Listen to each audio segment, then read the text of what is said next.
Dalam perjalanan pulang, binatang sihir yang Linley temui berangsur-angsur menjadi lebih lemah. Pada saat Linley melangkah ke wilayah luar, semua monster yang ia temui hanya berada di tingkat 3 dan 4. Makhluk-makhluk itu sama sekali tidak menjadi ancaman baginya. Namun meski begitu, Linley tidak berani mengendurkan kewaspadaannya.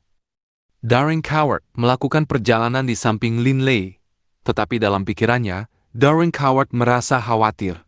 Saat ini, Linley membawa aura kehadiran yang tenang dan stabil. Namun ketika ia bergerak, ia tidak menunjukkan belas kasihan sama sekali. Matanya juga memancarkan aura dingin yang membekukan. Daring Coward masih ingat bagaimana saat pertama kali memasuki pegunungan binatang sihir. Mata Linley dipenuhi dengan ketulusan. Ia adalah orang yang sangat mudah percaya. Setelah ragu sejenak, Daring Coward berbicara secara mental kepada Linley. Linley? Sambil terus menyusuri pegunungan, Linley menoleh untuk menatap Daring Coward dengan penuh tanya. "Kakek Daring, ada apa?" Daring Coward mengangguk sambil berucap serius. "Linley, sebelum memasuki pegunungan binatang sihir, aku telah memperingatkanmu kalau orang-orang tidak boleh dipercaya begitu saja, karena niat manusia tidak mudah dipahami. Aku menyuruhmu waspada terhadap orang lain dan selalu berpikir dengan hati-hati." Linley mengangguk. "Kakek Daring, kata-katamu sangat benar. Seseorang memang tidak bisa dengan mudah mempercayai orang lain. Jika aku mendengarkan kata-kata kakek Daring sejak awal, dadaku kemungkinan besar tidak akan memiliki bekas luka ini." Daring Coward menggelengkan kepalanya. Meskipun seseorang tidak boleh mudah percaya pada orang lain, dia juga tidak boleh terlalu berhati-hati secara berlebihan. Dengan keadaanmu yang sekarang, bagaimana kau bisa berinteraksi dengan orang lain di masa depan? Ingatlah, kau tidak boleh terlalu dingin dan kejam terhadap orang lain, meski kau juga tidak boleh terlalu percaya. Kepercayaan adalah sesuatu yang dibangun melalui jangka waktu yang lama. Jangan mudah mempercayai kata-kata orang lain. Linley sangat cerdas. Baik di rumah maupun di Institut Ernst, ia telah membaca banyak buku. Setelah mendengar kata-kata Daring Coward, ia sedikit mengerti. Namun kehidupan tanpa ampun yang ia alami selama 2 bulan terakhir, kekejaman manusia yang ia saksikan dan alami, adalah sesuatu yang ia lihat dengan sangat jelas. Baginya untuk mempercayai orang lagi akan terasa sangat sulit. "Kakek Daring, aku mengerti." Linley mengangguk. Daring Coward menghela napas dalam hati. Tetapi di saat yang sama, ia juga merasa senang. Untunglah Linley memiliki Shadow Mouse kecil ini sebagai teman, serta teman-temannya di Institut Ernst. Setidaknya, dia tidak akan menjadi terlalu tidak berperasaan. Daring Coward masih ingat bagaimana ribuan tahun yang lalu, ketika Kekaisaran Pauwan masih ada, petarung tingkat Saint lainnya dari Kekaisaran Pauwan juga berpakaian jubah putih. Pria berjubah putih itu adalah seorang Saint pedang yang terkenal, dan ia juga orang yang sangat bangga serta penyendiri. "Kakek Daring, saat ayah melihat semua inti sihir ini, menurutmu bagaimana reaksinya?" Linley tiba-tiba menatap Daring Coward, tersenyum saat menanyakan pertanyaan itu. Pada saat ini, mata Linley dipenuhi dengan keinginan untuk mendapatkan pujian ayahnya. Ia tampak persis seperti seorang anak kecil yang baru saja mengerjakan ujian dengan gemilang dan sedang menantikan pujian ayahnya. "Linley, apakah kau berencana memberikan semua uang ini kepada ayahmu?" Daring Coward bertanya sambil tersenyum. Linley mengangguk. "Tentu saja, inti sihir ini bernilai sekitar 70.000 koin emas. Yang aku butuhkan hanyalah cukup untuk makan sendiri. Beberapa lusin koin setiap tahun sudah cukup. Tapi ayah perlu mengelola semua urusan klan kami, dan juga membiayai uang sekolah Wharton. Tentu saja aku akan memberikan inti sihir ini kepada ayah." Linley tidak ingin menjual sendiri inti sihir ini.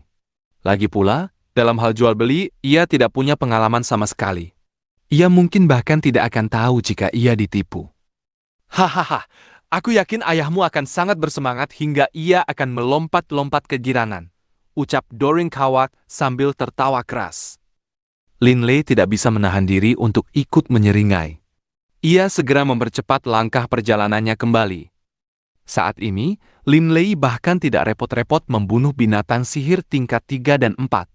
Ia dengan cepat menyusuri jalan melewati pegunungan. Ketika tiba di samping sebuah sungai kecil, Ia berhenti sejenak saat mendengar raungan marah seekor binatang sihir, bersahut seruan dengan teriakan manusia yang sedang bertarung melawannya. Jika mereka berani datang ke pegunungan binatang sihir, mereka setidaknya haruslah petarung tingkat 5. Tapi di wilayah sekitar sini, binatang lokal paling kuat hanya tingkat 3 atau 4. Bagaimana mungkin suara pertarungannya terdengar begitu lama dan sengit? Linley merasa agak penasaran. Di dalam wilayah bagian dalam pegunungan binatang sihir, tempat binatang tingkat 5, 6, dan terkadang bahkan tingkat 7 muncul, seringkali terjadi banyak pertempuran sengit. Namun di wilayah luar hal ini cukup langka. Pertempuran biasanya berakhir dengan sangat cepat. Dengan satu lompatan, Linley melenting setinggi 8 meter. Mendarat di sebuah pohon, ia mulai berpindah dari dahan ke dahan menuju lokasi pertempuran. Setibanya di sana, Linley mengamati pertempuran itu dari posisinya di atas pohon. Ia melihat ada 2 pemuda dan 2 wanita muda yang terlibat dalam pertempuran berdarah dengan seekor bloodthirsty warpig. Salah satu pemuda yang mengenakan zirah putih, berteriak keras sambil mengarahkan jalannya pertempuran. "Adik kedua, jangan berlari sembarangan, lindungi Alice. Aku akan mengalihkan perhatian babi bodoh ini. Mia, jangan panik, arahkan panahmu ke bagian vitalnya." Keempat orang ini jelas sangat tidak berpengalaman. Saat menghadapi bahaya, mereka menjadi panik. Hanya pemimpin yang mengenakan zirah putih itu yang tampak sedikit lebih cakap. Keempat orang ini benar-benar punya nyali. Pemuda berzirah putih itu seharusnya adalah seorang prajurit tingkat 5, sementara 3 lainnya paling hanyalah petarung tingkat 4. Linley menggelengkan kepalanya. Ketiga orang lainnya itu benar-benar nekat datang ke sini tanpa mencapai tingkat 5. Seorang pemuda berambut merah mulai berteriak panik.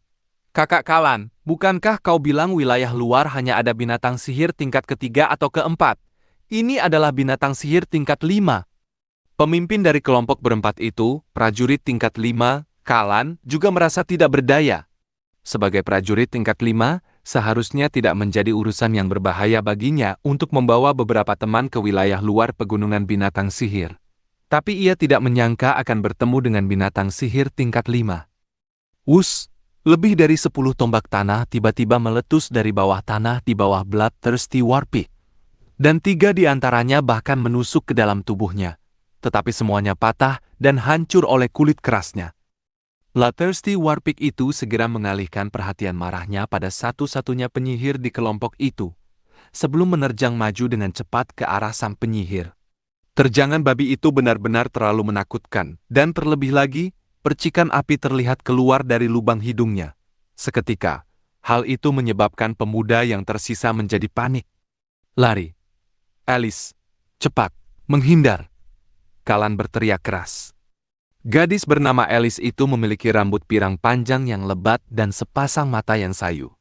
Melihat bahaya tersebut, Alice pun mencoba melarikan diri dengan panik.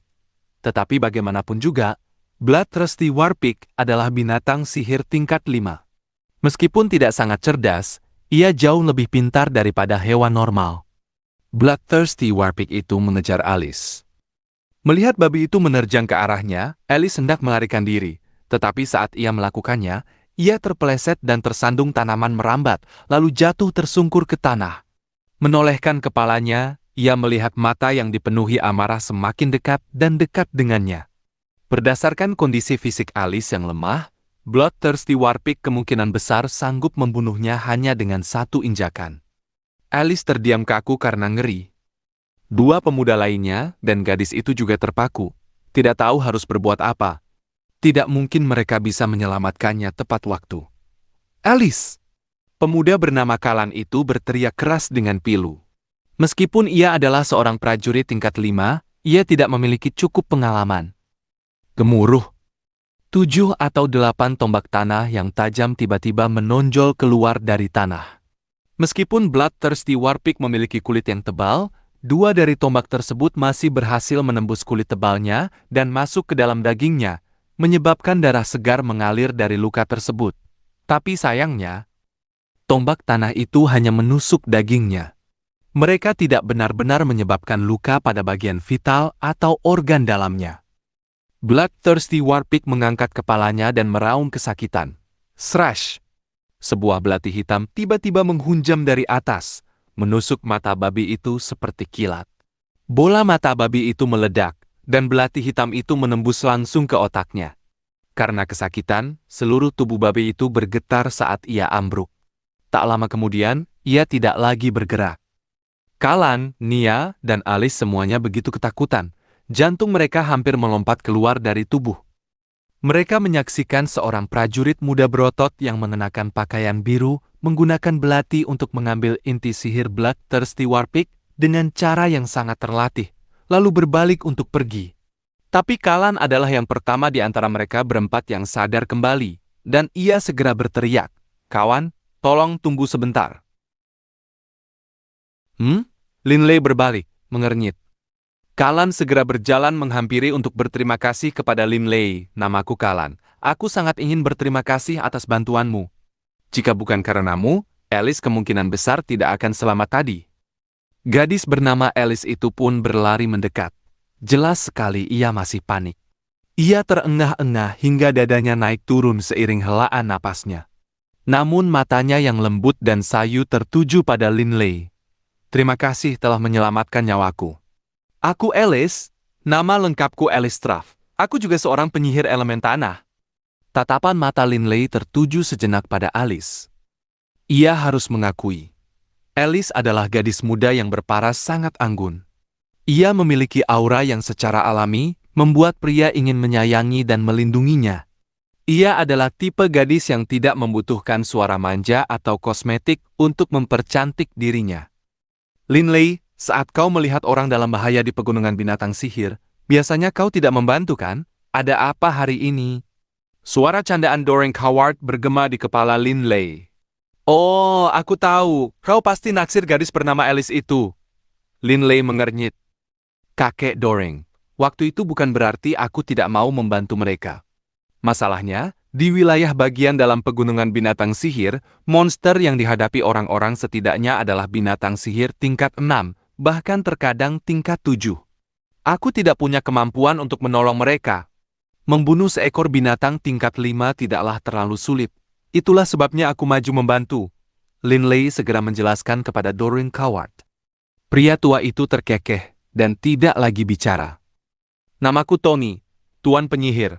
Siapa namamu?" Pemuda lainnya juga ikut bicara. Linley menatap kelompok orang ini dengan tenang. "Sudah berapa lama kalian berada di pegunungan binatang sihir?" "Ini hari pertama kami," ucap Kalan dengan pasrah. "Aku tidak menyangka di hari pertama kami akan bertemu dengan binatang sihir tingkat 5. Kami benar-benar tidak beruntung. Berdasarkan apa yang tertulis di buku, wilayah luar seharusnya hanya ada binatang sihir tingkat 3 dan 4. Kami berempat seharusnya tidak berada dalam bahaya apapun." "Bodoh!" Linley menggelengkan kepala dan berucap. Pemanah wanita bernama Nia langsung marah. "Hei, kenapa kau sombong sekali? Kau memang menyelamatkan Alice, tapi itu tidak memberimu hak untuk menghina orang." "Nia," Kalan segera membentak. Linley langsung menjelaskan, "Aku benar-benar mengagumi keberanian kalian karena berani menerobos masuk ke pegunungan binatang sihir seperti ini. Tapi di saat yang sama, aku harus mengatakan kalau kalian sangat beruntung. Kalian tidak berpapasan dengan bandit manapun dalam perjalanan menuju pegunungan binatang sihir." "Bandit?" Kalan dan yang lainnya saling pandang. Mereka memang tidak bertemu bandit satupun. Bagaimanapun, pegunungan binatang sihir panjangnya lebih dari 10.000 kilometer. Ada banyak rute yang bisa dilalui untuk masuk. Tidak bertemu bandit sama sekali adalah hal yang sangat normal. Biar ku beritahu kalian. Jika kalian tidak ingin mati, segera tinggalkan pegunungan ini, ucap Linley dengan lugas. "Mengapa? Apa ada banyak binatang sihir tingkat 5 di wilayah luar juga?" tanya pemuda bernama Tony dengan penasaran. Linley menjelaskan dengan tenang. "Di pegunungan ini, terutama di wilayah luar, bahaya terbesar bukan datang dari binatang sihir, melainkan dari manusia lain. Kalian berempat lemah dan tidak berpengalaman. Aku yakin orang-orang rakus tertentu tidak akan membiarkan kalian lolos begitu saja. Aku menduga satu-satunya alasan mengapa kalian belum ditemukan adalah karena hari ini hari pertama kalian di sini. Jika tidak, kalian berempat pasti sudah terbunuh sekarang." Kalan mengernyit, namun tak lama kemudian, wajahnya berubah. Kalan berkata dengan hormat kepada Linley. Tuan penyihir, kami baru saja memasuki pegunungan ini dan hanya tahu sedikit tentang area ini. Kami mengambil keputusan pribadi untuk datang ke sini. Aku berharap kau bisa membantu dan mengawal kami keluar dari pegunungan ini. Linley tidak bisa menahan kerutan di dahinya. Ia benci kerumitan. Namun jika orang-orang ini bertemu bandit dalam perjalanan pulang, mereka benar-benar akan tamat. Tuan penyihir, kami memohon bantuanmu. Alice juga memohon. Linley melirik Alice, melihat tatapan memohon di matanya, dan membayangkan ia dibunuh oleh bandit, hati Linley melunak. Sambil mengangguk, ia berkata, "Baiklah, aku juga sedang dalam perjalanan pulang. Aku akan membawa kalian bersamaku. Tapi jika kita benar-benar bertemu bandit di jalan pulang, aku hanya bisa berjanji untuk mencoba yang terbaik. Jika kalian akhirnya terbunuh, tidak ada yang bisa kulakukan." Kalan segera mengangguk gembira. "Kau bersedia membantu saja, kami sudah sangat berterima kasih." Linley mengangguk, lalu segera melangkah maju. Membelakangi mereka berempat, ia berkata, "Ikuti aku." Kalan dan 4 orang lainnya mulai mengikuti Linley.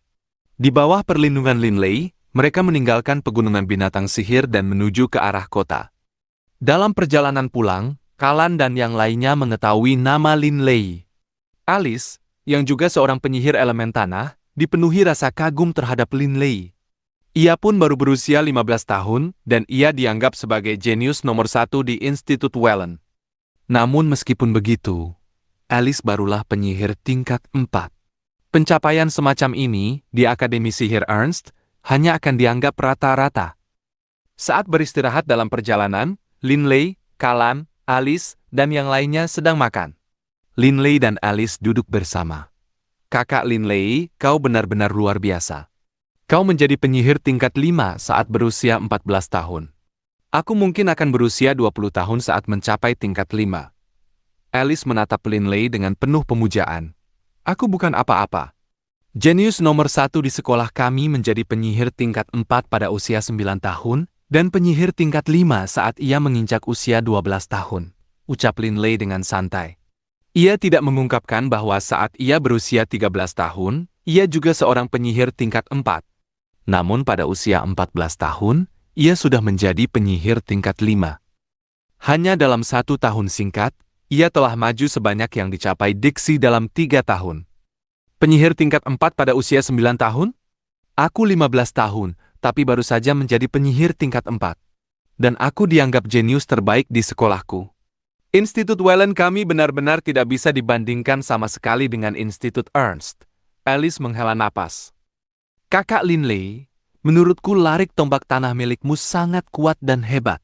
Bahkan lebih hebat daripada penyihir tingkat 5 lainnya di sekolahku. Mengapa bisa begitu? Alice juga seorang penyihir elemen tanah. Tentu saja, ia menyadari perbedaan dalam mantra Linley. Linley tersenyum tipis. Bukan hanya kekuatannya. Kecepatan saat mantra itu meletus juga sangat cepat. Asal-usul sihir elemen tanah terletak pada esensi dunia. Linley mulai menjelaskan kepada Alice. Sejujurnya, dalam hal pemahaman sihir tanah, Linley memiliki pemahaman yang jauh lebih dalam, bahkan dibandingkan para instruktur elemen tanah di Institut Ernst.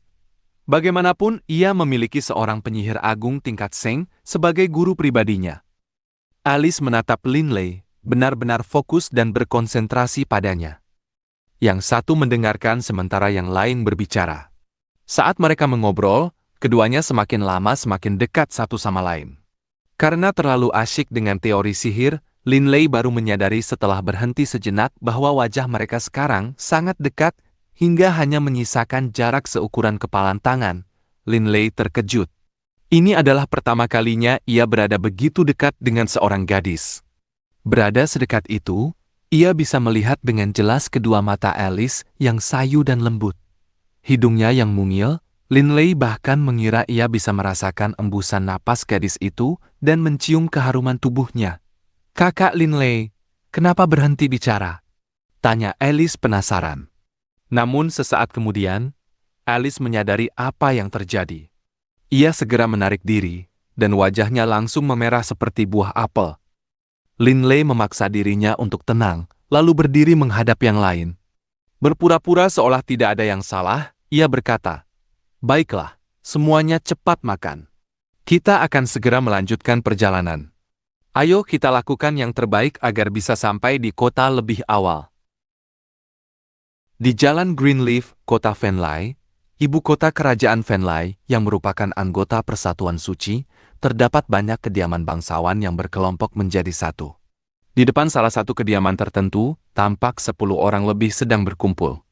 Klan Debs ingin berterima kasih padamu, Linley, atas bantuanmu. Jika bukan karenamu, anak kami, Kalan, mungkin akan sangat menderita. Seorang pria tua berpenampilan terhormat dengan rambut perak yang mengalir tersenyum ke arah Linley. Di sisi pria tua ini ada Kalan, Alice, Tony, dan Nia. Di belakang mereka berdiri para pelayan klan Debs. Sambil berbalik, pria tua itu mengangguk pada salah satu pelayan, yang kemudian mengeluarkan sebuah kantong emas kecil dari balik pakaiannya. Sambil memegang kantong emas itu, pria tua itu menatap Linley dengan senyum ramah.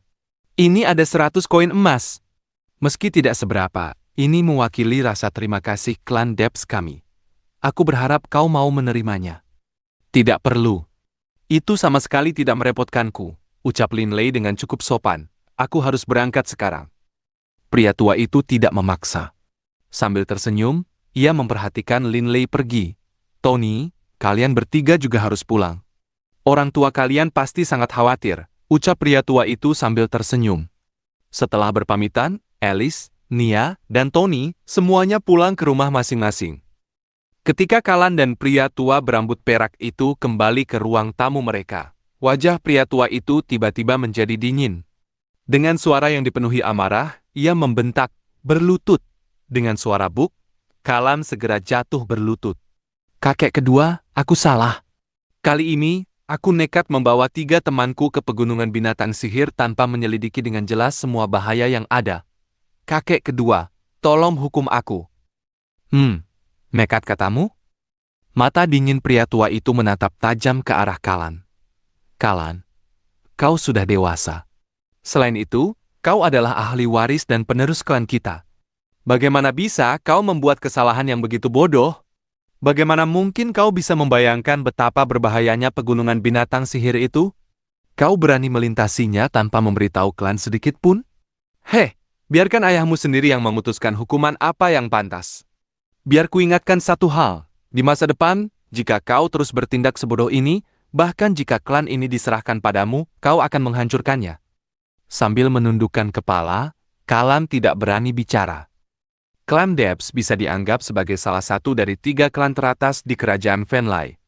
Alasan klan Debs begitu kuat bukan karena ia memiliki gelar kebangsawanan yang tinggi, melainkan karena klan Debs adalah mitra dagang langsung di Venlai bagi konsorsium Dawson, salah satu dari 3 persatuan perdagangan terbesar di benua Yulan. Kekayaan konsorsium Dawson bisa menandingi kekayaan seluruh kerajaan. Bisnisnya membentang di seluruh benua. Salah satu dari 3 persatuan perdagangan di benua Yulan manapun memiliki jumlah kekayaan dan kekuatan yang mengerikan. Di kerajaan Venlai ini, banyak klan ingin berbisnis dengan mereka. Karena mampu berbisnis dengan konsorsium Dawson, berarti mampu menunggangi sebuah mesin perang raksasa. Bagi klan Debs, bisa berbisnis dengan konsorsium Dawson adalah hal yang sangat mengesankan.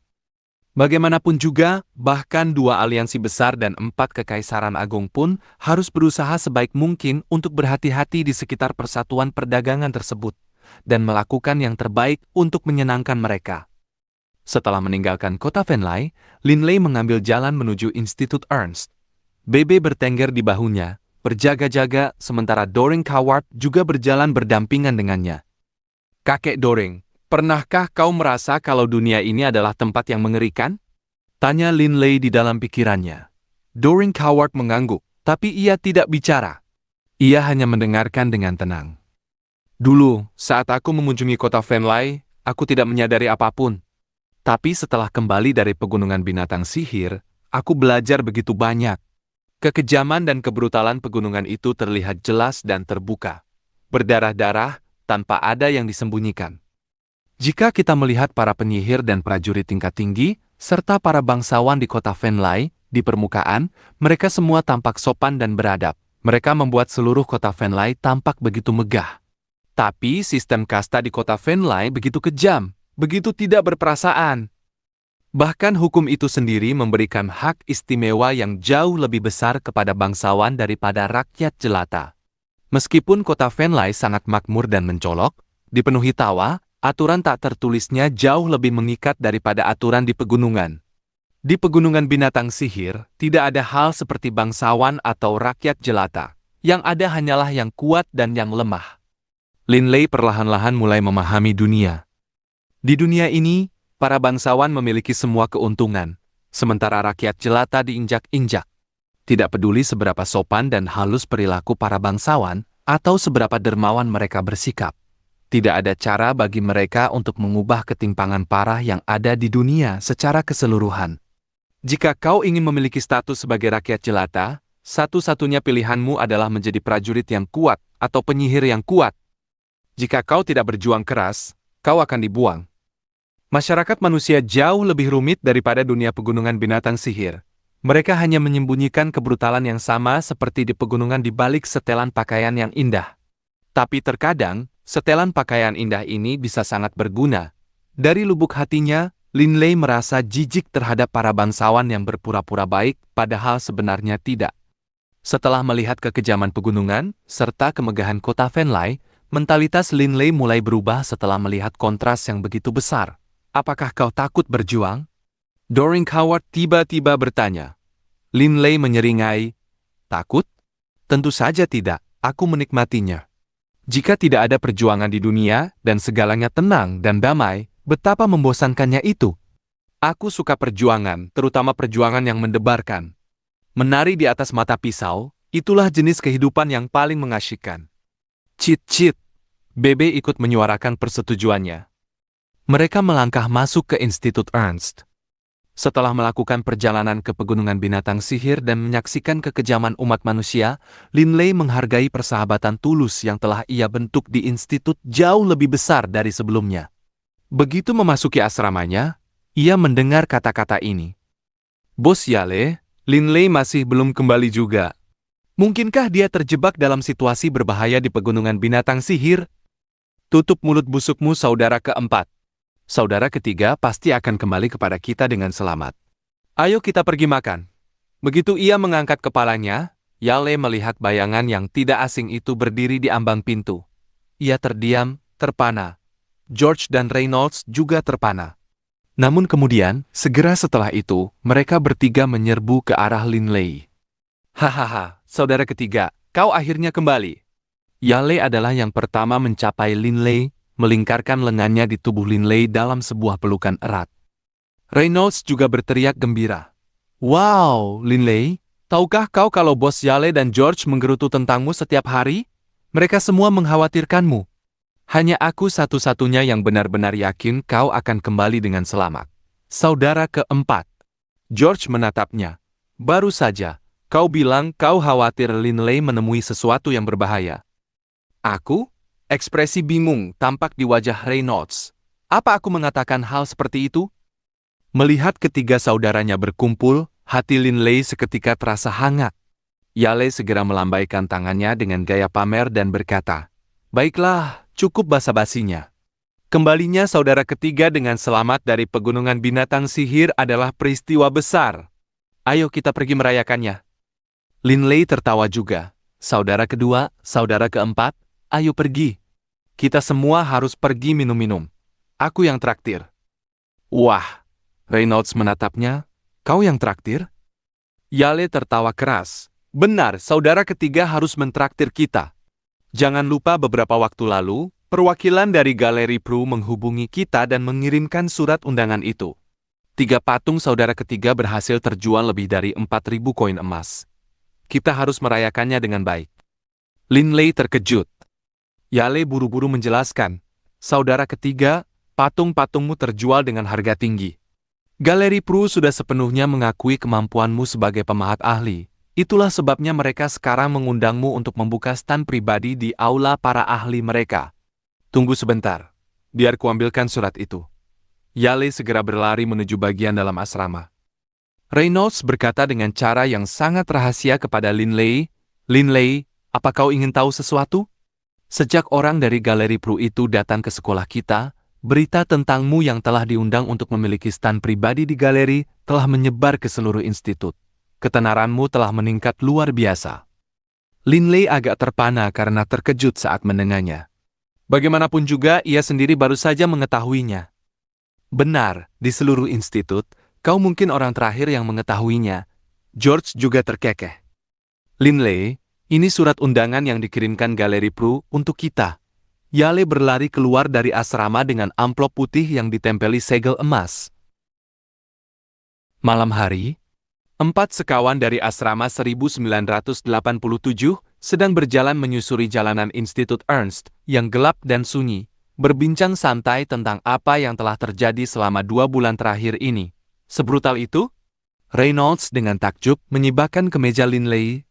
Melihat semua bekas luka yang saling bersilangan di dada Linley, ia tidak bisa menahan napas. George yang berada di dekatnya juga terdiam.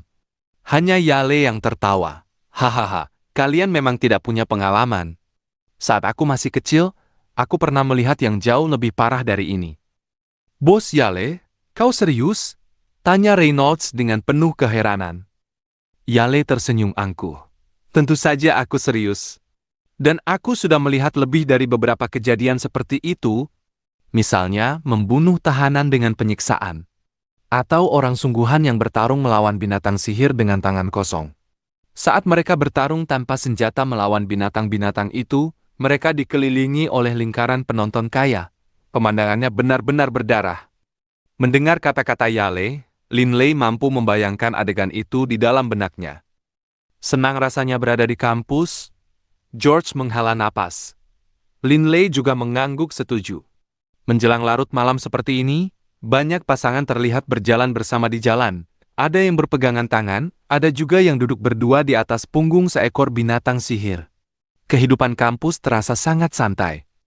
Benar, Bos Yale. Bukankah kau akan menghabiskan malam ini bersama pacarmu? Kenapa kau belum bersiap-siap pergi? Reynolds tiba-tiba berucap. Yale berkata dengan nada tidak puas. Pacar? Saudaraku baru saja kembali dari pegunungan binatang sihir setelah menghadapi begitu banyak situasi nyaris mati.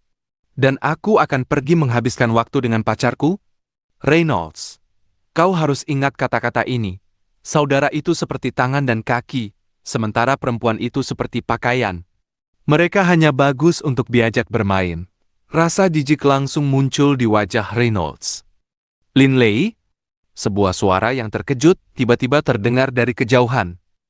Linley dan yang lainnya menoleh dan melihat seorang wanita muda yang tinggi, ramping, dan cantik dengan rambut pirang berlari ke arah mereka dengan gembira. Sesampainya di depan Linley, ia berseru kaget. Linley, kau sudah kembali dari pegunungan binatang sihir? Ini luar biasa. Kau menghilang selama 2 bulan penuh kali ini. Aku sangat khawatir. Apa kau terluka? Delia, aku baik-baik saja. Linley tertawa saat menanggapi. Delia juga merupakan seseorang yang ditemui Linley tepat saat ia baru masuk sekolah. Mereka berhubungan sangat akrab satu sama lain.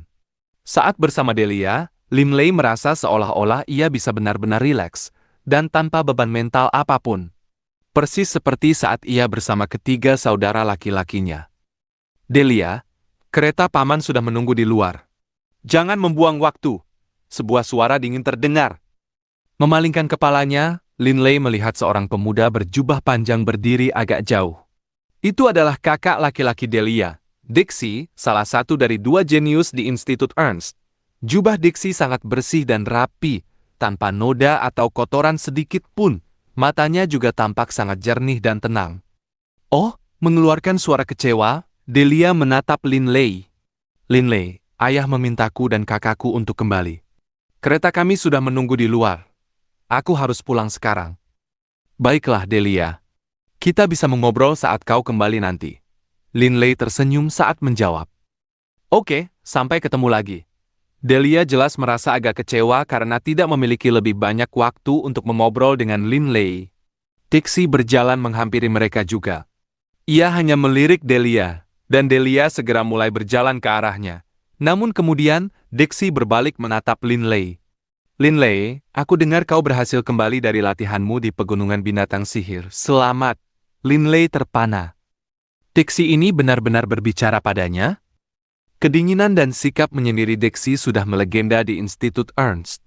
Kebanyakan orang akan merasa tertekan berada di dekat Diksi, terutama saat matanya yang dingin dan jernih tertuju pada mereka. Tekanan psikologis semacam itu cukup untuk membuat beberapa orang hancur karena bebannya. Oh, terima kasih, jawab Linley dengan tenang. Diksi hanya mengangguk sedikit, lalu mengantar Delia ke gerbang kampus. Austoni menatap Linley dengan seksama, menghela napas kagum. Linley, harus kukatakan, kau benar-benar seorang jenius super. Seorang remaja 15 tahun yang merupakan jenius di antara para jenius di Akademi Sihir nomor 1 di seluruh benua Yulan, dan juga seseorang yang telah mencapai tingkat yang luar biasa tinggi dalam seni pahat batu. Bagimu untuk bisa mencapai semua ini adalah sebuah keajaiban. Bahkan di dunia seniman saat ini, kebanyakan pemahat yang memenuhi syarat untuk diundang oleh kami untuk membuka stand pribadi di aula para ahli setidaknya berusia 40 tahun. Kau adalah yang termuda. Bahkan dalam seluruh sejarah kami, hanya ada 2 jenius tak tertandingi yang setara denganmu. Tapi perbedaannya adalah kau bukan hanya pemahat jenius, tapi kau juga penyihir jenius. Wah, benar-benar jenius. Kata-kata pujian Austoni membuat Linley merasa malu dan tidak tahu harus berkata apa. Austoni berhenti membuang waktu. Cepat selesaikan. Kami berempat ingin pergi bersenang-senang, desak Yole. Baru sekarang Austoni tampak sadar kembali. Ia buru-buru menarik setumpuk dokumen dan mengeluarkan sebuah kartu kristal sihir perak. Sambil tersenyum, ia menyerahkannya kepada Linley. Linley, kartu kristal sihir perak ini dirancang khusus oleh Bank Emas 4 Kekaisaran. Ini menunjukkan kalau kau adalah salah satu ahli pemahat kami. Di masa depan, setiap dan semua hasil penjualan karyamu akan langsung kami transfer ke saldo kartu ini. Saat ini, kartu kristal sihir perak ini belum dicetak nama pemiliknya. Gunakan sidik jarimu untuk menyegelnya padamu. Di masa depan, kau bisa menggunakannya. Austoni dengan hormat menyerahkan kartu kristal sihir tersebut kepada Linley, lalu berkata dengan suara penuh semangat, Linley, bolehkah aku bertanya apakah kau membawa patung kali ini? Linley mengangguk sedikit. Ada. Totalnya 3. Senyum Austoni seketika menjadi semakin berseri-seri. Malam hari, di dalam surga air giok, Linley, George, dan 2 wanita penghibur berada di sana sendirian, minum sambil berbincang dan tertawa. Saat ini, Reynolds dan Yale sudah lama beristirahat ke kamar mereka masing-masing bersama teman kencan mereka. Ya ampun, mereka berdua itu Bos Yale dan saudara keempat. Linley meminum secangkir anggur sambil berbicara dengan George, yang sedang asyik tertawa dan mengobrol dengan gadisnya. Saudara kedua, kepalaku agak pusing. Aku akan keluar sebentar untuk mencari udara segar. Tentu, jawab George, lalu melanjutkan obrolannya dengan pasangannya. Menuruni tangga, Linley langsung meninggalkan surga air giok.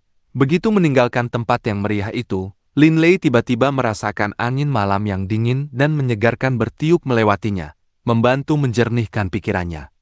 Dibandingkan dengan surga air giok, bagian luar jauh lebih tenang dan tenteram. Linley mulai berjalan santai di jalanan kota Venlai. Angin malam yang sejuk terasa sangat menyegarkan. Ada beberapa kediaman bangsawan yang berjejer di jalanan, tetapi dibandingkan dengan jalan Greenleaf, kediaman di jalan ini, jalan kering, jelas berada pada tingkat yang lebih rendah. Dan di balkon salah satu kediaman berlantai 2 secara khusus, Alice sedang berdiri, menikmati angin malam. Menatap bulan yang cerah di langit yang kosong, Alice sedang memikirkan Linley yang telah menyelamatkan nyawanya. Pada saat itu, ketika ia telah jatuh dalam keputusasaan, Linley turun dari langit dan menaklukkan Bloodthirsty Warpig itu serta menyelamatkan nyawanya. Tindakan itu telah menggetarkan hatinya secara mendalam. Bisa dikatakan bahwa peristiwa itu telah meninggalkan kesan yang mendalam di jiwanya. Kakak Linley agak pendiam, tapi saat dia mulai membahas sihir, dia terlihat cukup tampan. Senyum tipis muncul di wajah Alice saat ia mengenang. Tiba-tiba, Alice melihat sesosok tubuh berjalan di jalanan di bawah. Postur tubuhnya tampak sangat tidak asing. Setelah melihat lebih dekat, Ia segera mengenalinya, dan senyum langsung mencerahkan wajahnya. Ia buru-buru melambai sambil berteriak, "Kakak Linley! Kakak Linley!" Linley, yang sedang berjalan sambil menikmati malam yang sejuk, mendongak dengan penuh tanya saat mendengar seseorang memanggil namanya. Sebuah balkon di kejauhan, sesosok bayangan berpakaian ungu, bulan cerah menyinari dari belakang. Pakaian ungu itu berkibar tertiup angin malam, dan di bawah cahaya bulan, seolah memancarkan sinar. Rambut panjang berkibar selaras dengan pakaian ungu tersebut. Tiba-tiba, Linley seolah mencium keharuman Alice. Keharuman itu begitu memikat. Alice. Linley tidak bisa menahan diri untuk berjalan menuju balkon itu. Tembok di sekitar kediaman Alice tidak terlalu tinggi, hanya sekitar 2 meter. Berjalan ke arah tembok itu, dengan sekali hentakan, Linley melompat ke atasnya. Kemudian, dengan satu lompatan lagi, ia turun di hadapan Alice. Seolah-olah ia baru saja terbang ke arahnya. "Cepat, tiarap!" Alice dengan mendesak menarik Linley. Merasa curiga, Linley dengan patuh duduk bersila. Alice melihat sekeliling dengan waspada sebelum akhirnya menghela napas lega saat ia menoleh ke arah Linley. Untung semua orang sudah tidur. Jika seseorang melihat sesuatu, aku akan berada dalam masalah besar. Linley tiba-tiba mengerti. "Ayo kita duduk." Jika kita berbicara sambil duduk, tembok ini akan menghalangi siapapun untuk melihat kita. Alice tersenyum senang, seperti seekor rubah kecil yang licik. Ia dengan santai menyeka lantai dengan kain di dekatnya, lalu duduk di samping Linley. Linley juga sangat senang bisa bertemu Alice lagi. "Kakak Linley, apa yang kau lakukan di jalanan selarut ini?" Iya, bukankah kau bilang kau adalah siswa di Institut Ernst? Apa yang kau lakukan di sini di kota Venley?" Dalam satu tarikan napas, Alice mengajukan beberapa pertanyaan. Linley merasa agak canggung. Bagaimanapun, ia tidak mungkin mengatakan bahwa ia datang ke sini untuk mengunjungi surga air jiok bersama 3 temannya, bukan? "Aku datang bersama beberapa teman dekat untuk bersenang-senang di kota. Di malam hari, aku merasa di dalam sangat sumpek, jadi aku keluar untuk jalan-jalan." Linley hanya bisa memberikan jawaban yang agak samar ini. Alice mengangguk. "Alice, apa yang kau lakukan selarut ini?" tanya Linley. Alice menggigit bibir bawahnya dengan pasrah. "Aku tertidur sangat awal, tapi tepat saat aku sedang menikmati istirahatku, aku terbangun dari mimpi indah oleh ayahku yang minum terlalu banyak dan mabuk berat. Kau tidak tahu betapa berlebihannya ayahku. Dia pergi berjudi dan minum setiap hari. Setelah mabuk, dia membuat keributan di rumah. Aku sangat kesal. Memiliki ayah seperti ini aku benar-benar tidak beruntung. Bagaimana denganmu? Seperti apa ayahmu?" Alice menatap Linley yang duduk di hadapannya. Linley mau tak mau memikirkan ayahnya sendiri. "Ayahku tidak berjudi. Meskipun dia minum, dia tidak sampai mabuk. Tapi ayahku sangat ketat. Dia sudah seperti itu sejak aku masih kecil." Alice menghela napas iri. "Kakak Linley, kau sangat beruntung." Di bawah cahaya bulan, seorang pemuda dan seorang wanita muda berbincang dengan gembira di balkon. Dari topik tentang ayah, mereka beralih ke pendidikan, lalu ke sekolah mereka, dan kemudian ke teman-teman satu sama lain. Akhirnya, mereka mulai membicarakan hal-hal yang mereka lakukan bersama teman-teman mereka. Linley sangat senang saat mengobrol dengannya. Semakin mereka mengobrol, Linley mulai semakin memahami seperti apa kehidupan Alice. Perlahan, malam pun berlalu, dan sinar cahaya pertama mulai mengintip dari ufuk timur. Seluruh bumi mulai dipenuhi dengan udara pagi yang segar. Namun Linley dan Alice, yang keduanya asyik terhanyut dalam percakapan, sama sekali tidak menyadari berjalannya waktu. Hanya ketika langit sudah terang barulah, mereka berdua menyadari berapa banyak waktu yang telah berlalu. Oh, sudah siang ternyata. Baru sekarang Linley menyadari waktu. Alice akhirnya menyadarinya juga. "Aku sangat malu kakak Linley. Aku sudah memaksamu menemaniku sepanjang malam." Tiba-tiba, Linley dan Alice berhenti bicara. Mereka merasa sedikit canggung. "Baiklah, waktunya aku pergi." Linley bisa merasakan suasananya agak aneh. Ia tidak bisa menahan rasa gugup yang tiba-tiba muncul, sehingga ia segera berdiri. "Kakak Linley, di masa depan, maukah kau kembali ke kota Venley?" tanya Alice. "Aku akan kembali, asalkan aku punya waktu luang. Sambil mencengkeram pagar dengan tangannya, Linley bersalto melewati pagar, mendarat di tembok, lalu dengan satu lompatan terjun ke jalanan di bawah, hampir 10 meter jauhnya dari tembok. Linley tidak menoleh ke belakang, hanya melambaikan tangan sebagai tanda perpisahan dengan santai. Alice memperhatikan saat Linley pergi. Baru setelah ia menghilang di persimpangan jalan, Alice kembali ke kamarnya sendiri dengan perasaan agak sedih.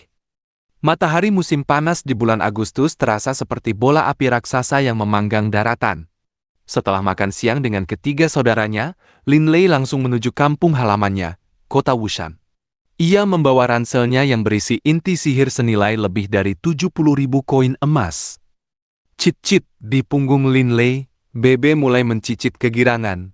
Linley melirik Bebe, lalu mulai tertawa. Ia berkata dalam hati, "Bebe, kau juga bersemangat untuk kembali ke kota Wushan ya?" Iya, aku belum pernah bertanya padamu sebelumnya, tapi bagaimana dan mengapa kau muncul di halaman belakang rumahku waktu itu? Aku juga tidak tahu, Bebe menggelengkan kepala kecilnya dengan pasrah. Sejauh yang aku ingat, aku sudah ada di sana, di halaman belakang rumahmu. Aku juga tidak tahu siapa orang tuaku. Tapi aku ingat satu hal. Sebuah suara yang seolah-olah berkata, "Tetaplah di sini. Jangan lari-lari." Jantung Linley berdegup kencang. Mungkinkah suara itu adalah suara ayah atau ibu Bebe? Awalnya, aku hanya makan batu. Aku mematuhi suara itu. Jadi aku tidak meninggalkan halaman belakang rumahmu. Tapi kemudian bos, kau menemukanku dan memberiku makan kelinci liar. Di seluruh dunia yang luas ini, tidak ada orang yang memperlakukanku lebih baik darimu. Aku tidak ingin meninggalkanmu. Bebe mengerutkan hidung kecilnya. Linley pun mengenang kembali apa yang terjadi sebelumnya. Dulu, Bebe memang sempat ragu-ragu sejenak di pintu masuk kota Wushan. Tetapi pada akhirnya, setelah melihat Linley benar-benar akan pergi, Bebe membuat keputusan untuk menggigit Linley dan memulai kontrak pengikat jiwa mereka. Baiklah, Bebe. Kita akan selalu bersama, oke? Linley dengan penuh kasih membelai kepala kecil Bebe. Dan Bebe, yang merasa nyaman, menutup mata kecilnya dengan bahagia. Linley tidak berjalan terlalu cepat, menempuh perjalanan sekitar 20 km per jam. Pada saat ia tiba di perbatasan kota Wushan, hari sudah malam. Saat ia memasuki kota, ia mendengar suara yang tidak asing. "Kalian semua, tegakkan dan kencangkan pinggang kalian. Jangan membungkuk. Jika pantat siapapun menyentuh dahan-dahan itu dan terkena cat, mereka akan dianggap melanggar aturan. Latihan ganda untuk mereka." Suara Hillman terdengar dari kejauhan. Linley menatap ke arahnya. Di tanah lapang yang luas dan tidak asing di sisi timur kota Wushan itu, di samping deretan pepohonan, sekelompok anak-anak dari usia 6 hingga 16 tahun berdiri dalam 3 kelompok. Di bawah pengawasan ketat Hillman dan 2 orang lainnya, mereka sedang menjalani latihan keras. Keringat telah membasahi seluruh pakaian anak-anak itu. Dulu, aku juga melakukan latihan ini. Melihat hal ini, Linley merasa sangat terharu. "Linley?" Hillman melihat Linley dari kejauhan. Setelah memberikan beberapa instruksi kepada Roger dan Lori, ia segera berlari ke arah Linley dan langsung memberikan pelukan erat kepada Linley. "Paman Hillman, lama tidak bertemu." Linley juga sangat senang. "Hehe, ayo jalan. Ayo kita pulang dulu. Tuan Hog akan sangat senang melihatmu." Hillman terkekeh saat berbicara, lalu menuntun Linley masuk ke dalam kota Wushan. "Tuan muda Linley?" Roger dan Lori menyapa Linley dengan hangat dari kejauhan. "Paman Roger, Paman Lori." Linley juga melambaikan tangan kepada mereka dengan gembira, lalu mengikuti Hillman menuju kediamannya sendiri. "Linley, kau membawa ransel? Sepertinya berat. Apa isinya?" Hillman memperhatikan ransel di punggung Linley dan bertanya sambil tertawa. Linley tersenyum misterius, "Sebuah hadiah untuk ayahku." Di dalam kediaman klan Barak, Hog sedang bersandar di kursi, membaca buku yang sangat tebal dengan seksama. "Tuan Hog, makan malam sudah siap," ucap seorang pelayan wanita dengan hormat. Semenjak pengurus rumah Hiri pergi mendampingi Wharton ke Kekaisaran O'Brien, klan Barak tidak lagi mempekerjakan pelayan. Namun Hog adalah pemimpin klan dari klan prajurit darah naga. Ia tidak mungkin melakukan semua pekerjaan pelayan sendirian. Jadi, ia terpaksa mempekerjakan seorang pelayan wanita. "Oh?" Hog menutup bukunya dan melirik pelayan itu. Dalam hatinya, ia menghela napas. Untunglah, sekarang setelah para bangsawan lain tahu kalau putraku adalah seorang penyihir jenius di Institut Ernst, mereka bersedia meminjamkanku uang lagi. Jika tidak, hidup akan terasa lebih berat.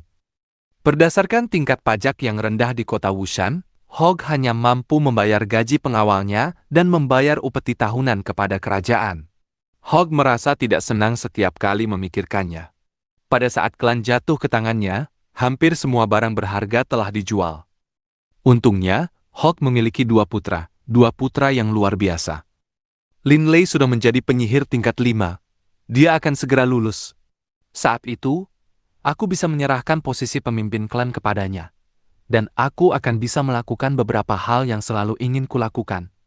Hogg berdiri bersiap menuju ruang makan. Ketika tiba-tiba, Tuan Hogg! Tuan Hogg, suara Hillman bergema dari kejauhan. Hogg menatap penuh tanya ke arah gerbang utama. Dalam waktu singkat, Hillman berlari masuk, dan tepat di samping Hillman ada seorang pemuda jangkung bertubuh kekar. Begitu melihat pemuda itu, senyum merekah di wajah Hogg. Sambil tertawa keras, ia melangkah maju. Lin Lei, kau sudah pulang. Hahaha, ini luar biasa. Benar-benar kejutan besar. Agatha, tolong siapkan makan malam yang lebih mewah. Hogg menepuk pundak Lin Lei dengan akrab. Bagus, nak. Kau sekarang hampir setinggi aku. Oh, benar. Kupikir kau biasanya hanya diizinkan pulang setiap akhir tahun. Ada apa kali ini? Lin Lei tersenyum rahasia. Ayah, aku akan memberitahumu nanti, saat makan malam. Begitu misterius? Hogg sengaja mengernyit ke arah Lin Lei. Hillman di samping mereka, tertawa. Tuan Hogg, Lin Lei juga tidak mau memberitahuku. Tapi dia sudah menyiapkan hadiah misterius untukmu. Aku bertanya apa isinya, tapi dia menolak bicara. Lin Lei mengernyit ke arah Hillman. Baiklah, aku akan diam. Hillman tertawa keras. Kegelapan menyelimuti dunia, menyelimuti bumi dalam bayang-bayang, tetapi ruang makan kediaman klan Barok terang benderang oleh banyak lentera. Setelah selesai makan malam, gadis pelayan Agatha merapikan meja, menyisakan hanya Lin Lei dan Hogg di dalam ruangan. Baru sekarang Lin Lei meletakkan ranselnya di depan ayahnya. Apa ini? Hogg menatap Lin Lei dengan curiga. Kita akan membukanya sebentar lagi. Lin Lei berdiri dan menutup pintu ruangan. Hogg terkekeh. Sangat misterius begitu? Kau bahkan sampai menutup pintu. Lin Lei duduk dengan percaya diri. Ayah, kau bisa membuka ranselnya sekarang. Biarkan kulihat apa sebenarnya isi tasmu ini. Hogg dengan penasaran membuka ransel itu. Namun yang mengejutkannya, ada kantong lain di dalam ransel tersebut. Mulut kantong besar itu tertutup rapat, dan tampak menggembung oleh inti sihir yang tersembunyi di dalamnya. Sambil meraba kantong itu, Hogg berkata dengan curiga. Kantong yang besar sekali. Isinya tidak terasa seperti emas. Mungkinkah kerikil? Hogg tidak mengerti apa yang terjadi. Sambil berbicara, ia membuka kantong itu. Begitu kantong itu terbuka, inti sihir yang mencolok, indah dan berwarna-warni semuanya berkilauan dengan cahaya pelangi. Hogg tercengang saat melihatnya. Kantong ini terisi penuh hingga ke tepinya dengan inti sihir. Sepanjang hidupnya, Hogg belum pernah melihat sebanyak ini. Ini adalah inti sihir. Mata Hogg membelalak dan ia menatap Lin Lei dengan takjub. Kemudian, ia perlahan menelan ludah. Hogg pernah melihat inti sihir sebelumnya, tetapi ia belum pernah melihat sebanyak itu di satu tempat. Begitu banyak inti sihir dalam satu kantong benar-benar sanggup mencengangkan siapapun yang melihatnya. Lin Lei mengangguk. Benar, kantong ini hampir seluruhnya berisi inti sihir. Ada sedikit batu sihir juga di dalamnya. Berdasarkan apa yang kubaca, inti sihir ini seharusnya bernilai total sekitar 70.000 koin emas. 70.000 koin emas? Hogg merasa jantungnya berdegup kencang. Selama bertahun-tahun ini, Hogg telah menderita karena keterbatasan uang. Saat ini, bahkan jika seseorang hanya ingin Hogg mengeluarkan 500 koin emas, Hogg mungkin harus pergi meminjam uang. Bisa dibayangkan betapa sulitnya keadaan mereka. 70.000 koin emas. Kekayaan macam apa ini? 70.000 koin emas pasti bisa menghidupi seluruh klan Barok selama lebih dari 100 tahun. Tentu saja, 70.000 itu hanyalah perkiraan buku. dan harga tersebut adalah harga sebelumnya. Aku menduga ini akan cukup untuk mencapai 80.000 koin emas, ucap Linley dengan tenang. Menatap inti sihir yang mencolok itu, Hogg merasa seolah-olah sedang hidup dalam mimpi. Seluruh tubuhnya terasa melayang. Hogg menarik napas dalam-dalam 2 kali. Akhirnya menenangkan dirinya sendiri. Linley, dari mana kau mendapatkan inti sihir ini? Hogg akhirnya memikirkan hal ini. Ia menatap Linley dengan tatapan tajam yang mematikan. Apa kau pergi ke pegunungan binatang sihir? Linley mengangguk. Iya, ayah, aku mendapatkan semua ini dari pegunungan binatang sihir. Kau? Hogg agak marah sekarang. Pegunungan binatang sihir adalah salah satu tempat paling berbahaya di seluruh benua. Memasukinya adalah sebuah pertaruhan besar. Mengapa kau tidak membicarakannya denganku sebelum masuk ke sana? Apa kau tahu betapa berbahayanya di sana? Baru saja ia selesai berbicara, Hogg mulai menertawakan dirinya sendiri. Bagaimanapun juga, Linley sudah masuk ke sana. Ia pasti sudah tahu betapa berbahayanya tempat itu. Hogg menundukkan pandangannya dan terdiam. Melihat Linley dengan ekspresi sungguh-sungguh yang seolah sedang mendengarkan ceramah diri sendiri, ia tidak bisa menahan diri untuk menggelengkan kepala dan menghela napas. Linley, bukannya aku ingin memarahimu. Tapi kau harus tahu, kau saat ini adalah seorang penyihir jenius yang belajar di Institut Ernst. Di masa depan, potensimu tidak akan terbatas. Beban berat dalam menjaga klan Barak akan bertumpu di bahumu. Lagi pula adikmu masih kecil. Siapa yang tahu berapa lama waktu yang dibutuhkan sebelum dia menjadi prajurit darah naga sejati? Semua harapanku bertumpu padamu untuk saat ini. Begitu juga dengan semua harapan klan Barak. Inilah sebabnya kau tidak boleh menganggap nyawamu sebagai lelucon. Linley tidak berani bicara. Lepaskan pakaianmu. Biar kulihat apakah kau terluka, ucap Hogg tiba-tiba. Linley ragu sejenak. Orang lain tidak bisa melihatnya saat ia berpakaian. Tetapi Linley sendiri tahu betul betapa mengerikannya pemandangan semua bekas luka yang saling bersilangan di tubuhnya. Hogg mengernyit. Lepaskan. Setelah ragu sejenak lagi, pada akhirnya, Linley tetap melepas pakaiannya, menanggalkan kemejanya, dan memperlihatkan tubuh bagian atasnya. Di dadanya yang kokoh, terdapat bekas luka yang tak terhitung jumlahnya, bahkan beberapa luka yang tampak seperti luka mematikan. Melihat bekas luka yang mengerikan di tubuh Linley, Hogg bisa merasakan jantungnya sendiri gemetar. Hogg menjangkau dada Linley dengan tangan yang gemetar. Melihat luka-luka yang nyaris fatal di dada Linley itu, Hogg tidak bisa menahan rasa perih di hatinya. Berapa banyak rasa sakit yang harus ditanggung putranya, berapa banyak pengalaman nyaris mati yang dialami putranya. Hogg bahkan tidak ingin memikirkannya. Linley, kau? Hogg tercekat. Ayah, lihatlah, aku baik-baik saja, ucap Linley segera untuk menenangkan. Hogg menatap tumpukan inti sihir yang mewakili sejumlah besar uang tersebut, lalu menoleh sekali lagi ke arah bekas luka mengerikan di tubuh Linley. Seluruh tubuh Hogg mulai bergetar. Ia dipenuhi rasa benci. Benci pada dirinya sendiri karena tidak berguna, karena tidak mampu. Menarik napas dalam-dalam, Hogg akhirnya terdiam, menatap langit. Pada akhirnya, ia berkata dengan suara rendah, Linley, kau sudah menghabiskan sepanjang hari di jalan. Kau pasti lelah. Pergilah, istirahat. Iya, ayah. Linley pergi dengan tenang, meninggalkan Hogg sendirian, duduk diam seorang diri di ruang makan yang diterangi oleh cahaya lilin.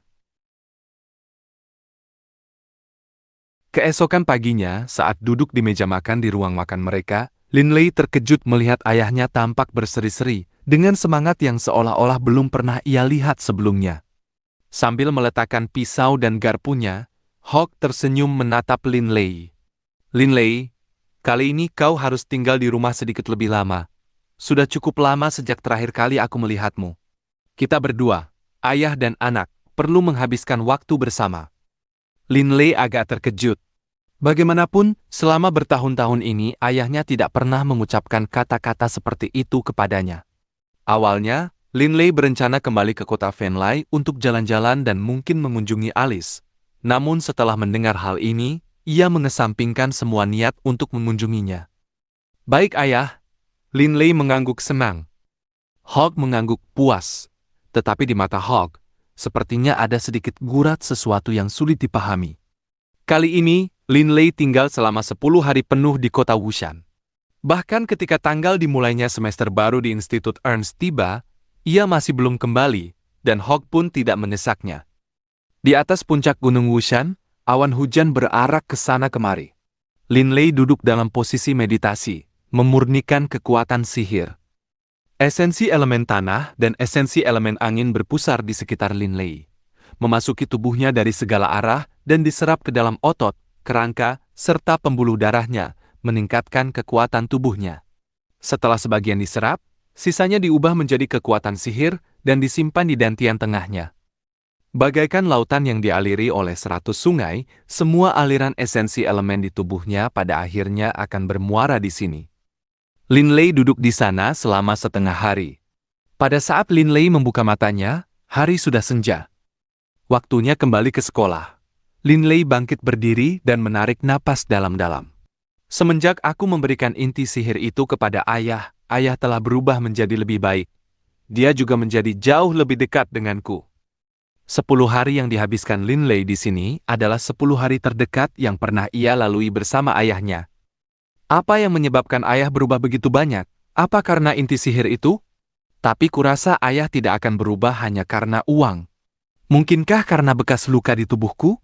Lin Lei merenung, namun pada akhirnya, ia tetap tidak bisa sepenuhnya memahami mengapa sikap ayahnya terhadapnya berubah begitu drastis. Menanyakan apakah seseorang merasa dingin, khawatir jika seseorang mungkin kepanasan. Idiom yang menggambarkan perhatian ini dengan sempurna menangkap betapa penuh pertimbangan dan pedulinya Hog terhadap Lin Lei. Setelah memasuki kediaman klan Barak, Lin Lei segera melihat ayahnya sedang memegang buku. Ayah, hari mulai gelap. Mengapa ayah tidak menyelesaikan bukunya besok saja? Oh, Lin Lei sudah pulang. Sambil tertawa, Hog menutup bukunya. Kata-katamu ada benarnya. Aku akan menyelesaikannya besok. Lin Lei, setelah menghabiskan seluruh waktu ini untuk berlatih, kau pasti haus. Hog menuangkan segelas air hangat dari teko teh yang selalu ada di sisinya. Ini, minumlah. Suhu air ini pas sekali. Tidak terlalu dingin, tidak terlalu panas. Terima kasih ayah. Hati Lin Lei terasa hangat. Beginilah cara Hog memperlakukan Lin Lei selama 10 hari terakhir. Sangat baik. Padahal di masa lalu, Hog selalu bersikap keras dan serius. Jarang sekali ia menunjukkan sisi kasih sayangnya. Sambil meminum air, Lin Lei berkata, Ayah, aku sudah berada di rumah cukup lama sekarang. Aku berencana untuk kembali ke sekolah besok. Hog terdiam sejenak, tampak terpana. Namun kemudian mengangguk. Baiklah, pulanglah lebih awal untuk liburan akhir tahunmu nanti. Tentu, jawab Lin Lei dengan segera. Hog berkata dengan suara lembut. Lin Lei, ayahmu tidak memiliki banyak kemampuan. Di masa depan, klan kita akan bergantung padamu. Dengan memberiku inti sihir ini, biaya sekolah adikmu juga terjamin. Aku sudah sangat puas. Tapi dalam benakku, aku masih terus memikirkan penghinaan terhadap keluarga kita. Kuharap kau tidak akan pernah lupa kalau pusaka leluhur kita masih berada di tangan orang lain. Lin Lei bisa merasakan kepercayaan ayahnya yang ditumpukan kepadanya. Menarik napas dalam-dalam, ia mengangguk pelan. Saat ini, aku tidak punya keinginan lain. Aku hanya berharap sebelum kematianku, aku bisa melihat dengan mata kepalaku sendiri pedang perang sang pembantai. Suara Hog menjadi semakin pelan. Lin Lei bisa merasakan ada sesuatu yang tidak beres. Ia segera berkata, Ayah, jangan terlalu murung. Ayah baru berusia 40 tahun. Ayah masih punya banyak waktu. Aku yakin dalam 10 tahun, aku pasti bisa membawa pusaka klan kita kembali, dan sekali lagi menempatkannya di dalam aula leluhur di kediaman kita. 10 tahun. Bagus-bagus, Hog mengangguk pelan. Hari kedua setelah makan siang, Lin Lei berangkat dari kota Wushan. Malam itu, di aula utama kediaman klan Barak, 2 orang duduk bersama. Hog dan Hillman. Pintu aula tertutup rapat, dan di atas meja utama di aula itu, kantong berisi inti sihir terpampang di sana. Hillman benar-benar dibuat tercengang oleh kantong inti sihir ini. Akhirnya, Hog berbicara. Hillman, aku berencana menjual semua inti sihir ini. Aku ingin mempercayakan emas itu ke dalam pengawasanmu. Hillman segera sadar kembali. Ia buru-buru berkata, Tuan Hog, tidak. Bagaimana mungkin kau menyerahkan uang sebanyak itu kepadaku? Mengapa bukan kau saja yang mengurusnya? Hillman, jangan panggil aku Tuan Hog. Kau bisa memanggilku sebagai kakak Hog lagi. Hog tertawa dengan cara yang sangat ramah. Tiba-tiba Hog berdiri, menghadap ke arah timur. Aku yang mengurusnya? Hahaha. Hillman, mungkin tidak ada orang lain selain dirimu yang tahu lebih banyak tentang urusan klan Baroque dan tentang diriku. Hillman terperanjat. Ia tidak tahu mengapa Hog tiba-tiba mengatakan hal ini. Urusan itu telah terkubur di lubuk hatiku yang terdalam selama 11 tahun sekarang. Selama 11 tahun, aku merasa seolah-olah jantungku telah dikunyah oleh semut. Aku telah menekannya selama ini. Menekannya, hari demi hari, tahun demi tahun. Dan dalam sekejap mata, 11 tahun telah berlalu. Seluruh tubuh Hog mulai gemetar. Wajah Hillman berubah. Ia tiba-tiba berdiri, berkata dengan takjub, "Tuan Hog, apakah kau akan?" "Benar, aku akan menyelidiki apa yang terjadi tahun itu. Aku harus menuntut balas untuk Lina." Wajah Hog tampak sengit dan bengis, dipenuhi dengan aura yang mengerikan. "Tuan Hog," Hillman buru-buru menyahut. "Bukankah kita sudah menyelidikinya dulu? Musuh memiliki kekuatan yang luar biasa. Hanya sebagian kecil yang kita hadapi saja sudah sangat mengerikan. Jika kau terus menyelidikinya, itu berarti kematian bagimu." Hog mengeluarkan geraman rendah. "Kematian? Kau pikir aku takut mati?" "Hillman, kau tidak tahu betapa menderitanya aku selama 11 tahun terakhir ini. Siksaan mental yang kualami, aku sudah muak. Nilai dari inti sihir itu seharusnya sekitar 80.000 koin emas atau lebih. Ini akan sangat cukup untuk membiayai sekolah Wharton. Dengan jumlah uang ini, aku tidak punya kekhawatiran atau beban lagi sekarang. Selama bertahun-tahun ini, aku menahan diri. Mengapa? Karena kedua putraku. Sekarang Linley telah tumbuh besar, dan Warren telah mencapai kekaisaran O'Brien. Aku tidak punya hal yang perlu dikhawatirkan lagi." Hog mencengkeram bahu Hillman dengan erat, menatap matanya. "Hillman, meskipun kau selalu memanggilku Tuan Hog, setelah bertahun-tahun ini, kita berdua telah menjalin kasih persaudaraan yang tulus satu sama lain. Demi rasa persaudaraan itu, kuharap kau bisa membantuku." "Hog kau?" Hillman panik. Hillman tahu betul bahwa sekali Hog benar-benar pergi menyelidiki urusan itu, ia kemungkinan besar akan kehilangan nyawanya. Tekadku sudah bulat. "Hillman, kau harus mengerti. Hidup yang kujalani ini lebih buruk daripada kematian." Mata Hog mulai memerah. Melihat Hog seperti ini, Hillman merasa tidak berdaya. Ia bisa memahami perasaan Hog. Mengapa selama bertahun-tahun ini, Hog menjadi begitu serius, begitu dingin? Orang lain mungkin tidak tahu, tetapi Hillman tahu betul. Sebelum ibu kandung, Linley dan Wharton meninggal, Hog adalah orang yang sangat santai dan berpikiran terbuka. Namun setelah kematian Lina, karakter dan watak Hog telah berubah. Meskipun Hog memberitahu orang lain bahwa Lina meninggal saat melahirkan, Hillman dan pengurus rumah Hiri tahu kebenarannya. "Hillman, jangan coba-coba membujukku. Aku hanya ingin bertanya padamu, apakah kau akan membantuku atau tidak?" Hog memakukan pandangannya pada Hillman. Menatap Hog, pada akhirnya, Hillman menghela napas panjang. "Baiklah, aku akan membantu." Secercah senyum mereka di wajah Hog. Senyum kelegaan dan kebebasan. Di jalan kering, kota Venlai, Alice sedang berdiri di balkon rumah berlantai 2-nya. Ia menopang dagu dengan tangannya sembari menatap ke arah jalanan dan orang-orang yang melintas di bawah. Semenjak Linley pergi, hampir setiap hari Alice datang ke sini untuk memperhatikan orang-orang di jalan, berharap Linley akan datang lagi. Sekolah mulai lagi besok. "Aku harus kembali hari ini." Alice menghela napas dalam hati, sambil sekali lagi melirik ke arah jalanan. Ia berharap Linley akan datang menemuinya lagi. Namun selama 10 hari lebih ini, Linley tidak datang sekalipun. Saat itu juga, suara sahabat baiknya, Nia, terdengar dari bawah. "Alice, cepatlah." Nia, Tony, dan Kalan sudah berada di depan pintu, menunggunya. Kalan, Nia, dan Tony adalah siswa di Akademi Prajurit, dan sekolah mereka terletak cukup dekat dengan Akademi Sihir Alice. Mengingat hal itu, ditambah fakta bahwa keluarga mereka berempat semuanya tinggal di kota Venlai, hubungan mereka pun sangat akrab. "Oke, aku datang." Alice menatap jalanan untuk terakhir kalinya sebelum mengenakan ranselnya dan turun ke bawah. Pada malam ketiga setelah Alice meninggalkan kota, Linley tiba di depan kediaman Alice. Sambil mendongak menatap balkon kecil itu, ia melihat tidak ada siapapun di sana. "Hei, apa yang kau lakukan di sini?" Seorang penjaga parubaya di depan kediaman itu membentak Linley. Sambil menoleh, Linley tersenyum dan menjawab, "Halo, aku dari Institut Whelan. Alice adalah teman baikku. Apakah dia masih ada di rumah?" Oh, mendengar kata-kata ini, si penjaga langsung tersenyum ramah. Nona Alice sudah berangkat ke sekolah 3 hari yang lalu. Dia sudah lama kembali ke institut. "Oh, begitu. Terima kasih," ucap Linley dengan sopan. Sambil berbalik, Linley meninggalkan jalan kering.